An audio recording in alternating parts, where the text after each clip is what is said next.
All right, so let's reassemble this carburetor. If you're deciding to use new gaskets and O-rings because the old ones are worn, you can get one of these branded kits for about 20 pounds. This is custom chrome. It's a good quality kit.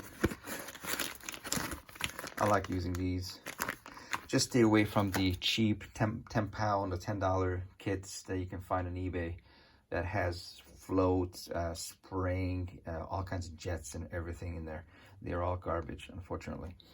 So let's start with the jets here, starting with the slow. I'm going to be using my carb jet screwdriver here. Forgot to show you before that you can fabricate your own. This is what I used to use before buying the kit.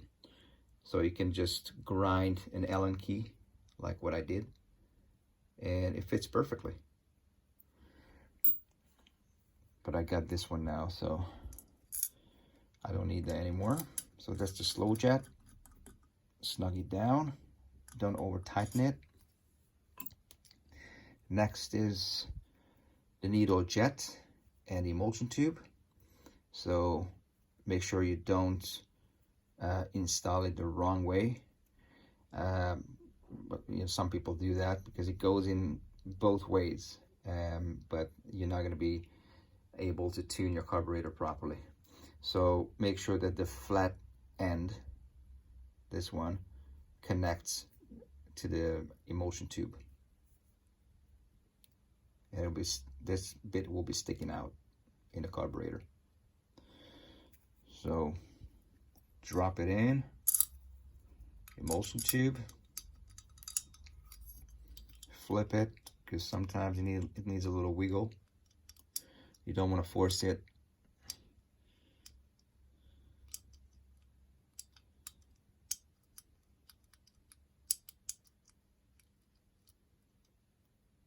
Sometimes it takes a minute.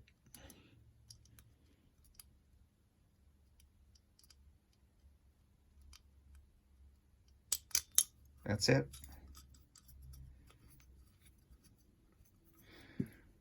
Got your wrench, 8mm. Torque it down, just snug it down. That's it. Okay, we have the main jet here in the emulsion tube. I'm gonna change the bit for that.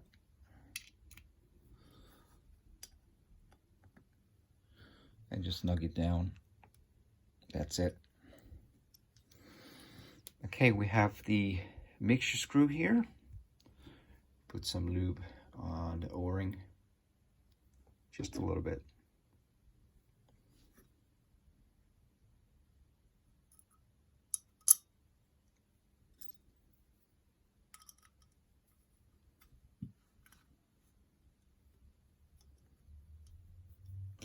We're going to gently seat this one.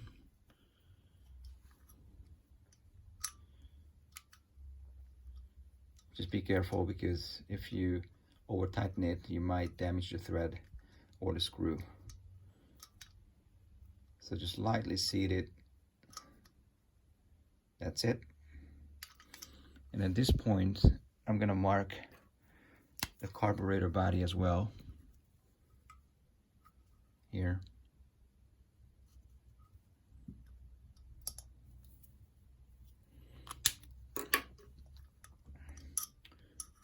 So it's also marked on my bit, and that's the full turn. So I'm gonna count half, 1, 1.5, 2, 2.5, 3.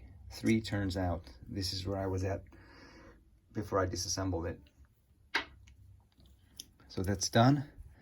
Now we're gonna deal with the float assembly. So here's your float and the float needle hanging. Drop it in the seat, like so. You got your pin here. In the previous video, I talked about how people sometimes drive this pin out as you're disassembling it the wrong way. enlarging the hole in this pedestal.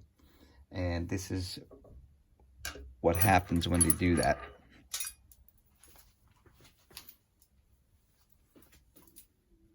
I push the pin in,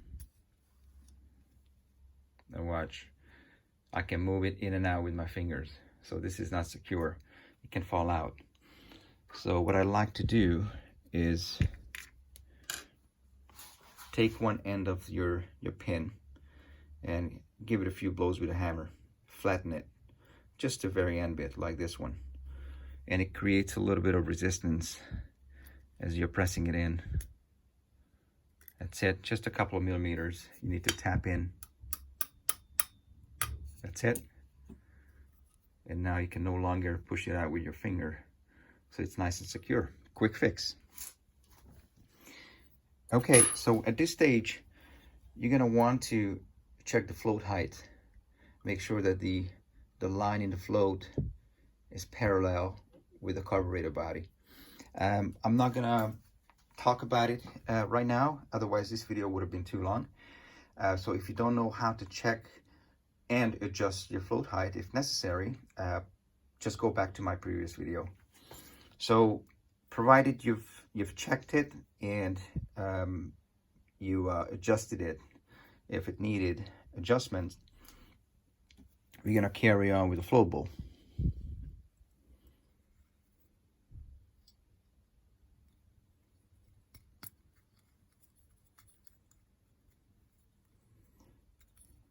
Put the gasket in the groove, press it in.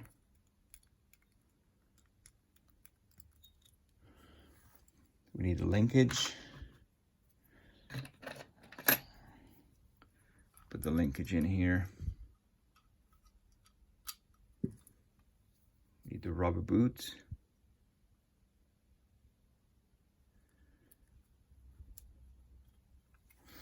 And the way I like to do this is that I flip it upside down so the gasket will not fall out.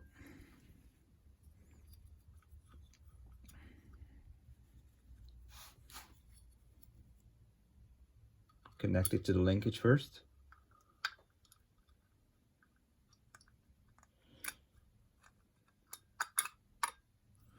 And there, you just made sure that you didn't pinch the gasket this way. So that's the whole idea. I really like using these Allen bolts to replace the factory screws, Phillips screws. So for the float bowl, I'm just using 14 millimeter long Allen bolts, and I already have the spring washer on there. I like using these bolts because it's just so easy to work with an Allen key. Just like with your finger, you're tightening up rather than fighting with a big screwdriver. And also, if you ever happen to take the float bowl off on the side of the road, which happened to me 4 years ago, my float needle got stuck open and gas was pouring out. I had one of these in my pocket, and I just took the float bowl off, and I managed to get the dirt out, flushed it out, put the float bowl back on. I was back on the road in 10 minutes.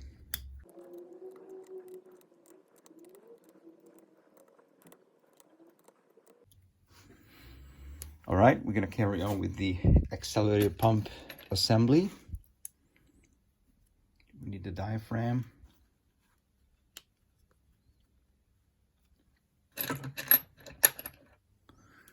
We have the cover. Don't forget the O-ring in there. Press it in.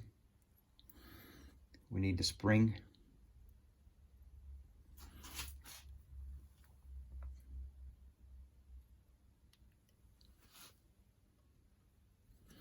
And for this one, I'm using 8 millimeter long Allen bolts with the spring washers on.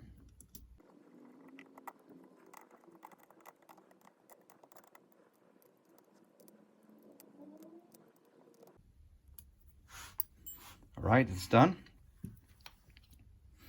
We got the drain screw in there already, so that's good.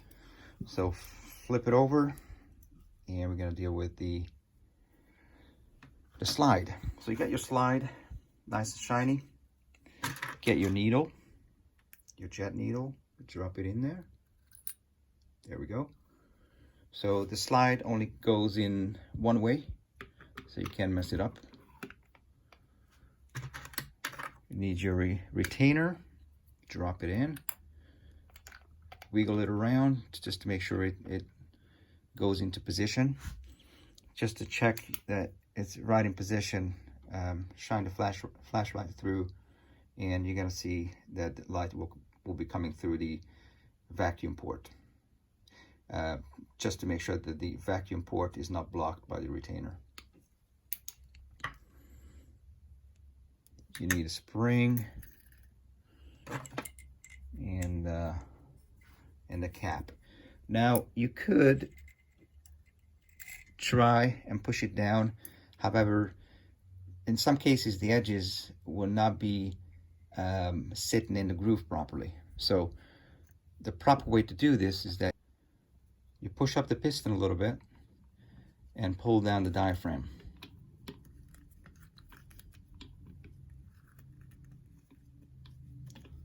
Like so. And put it in the groove.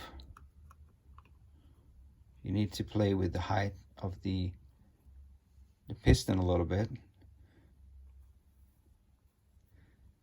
It sits nicely in the groove now. So you put the spring back in here, top cover, and then you can press it down, knowing that you didn't pinch the diaphragm, and you release the slide. There we go. We need the dowel here where the bracket will be connecting, and for the cap I'll be using 16mm long Allen bolts. We got this spring washer on, and also 4mm washer just to spread the force, because this cap is plastic, you don't want to crack it. So 16mm here, 16mm there, and here. And the fourth one, this is a 20mm for the bracket. You need a slightly longer bolt.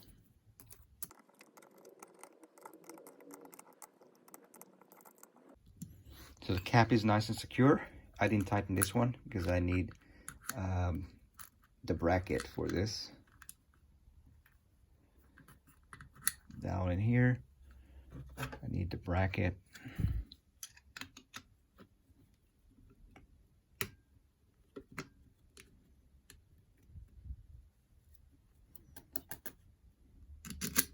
Bolt.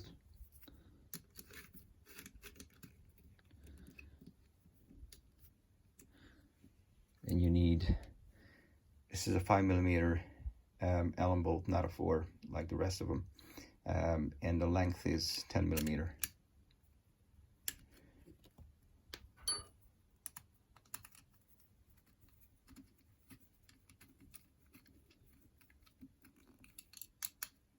Nice and secure. Now you can tighten these ones.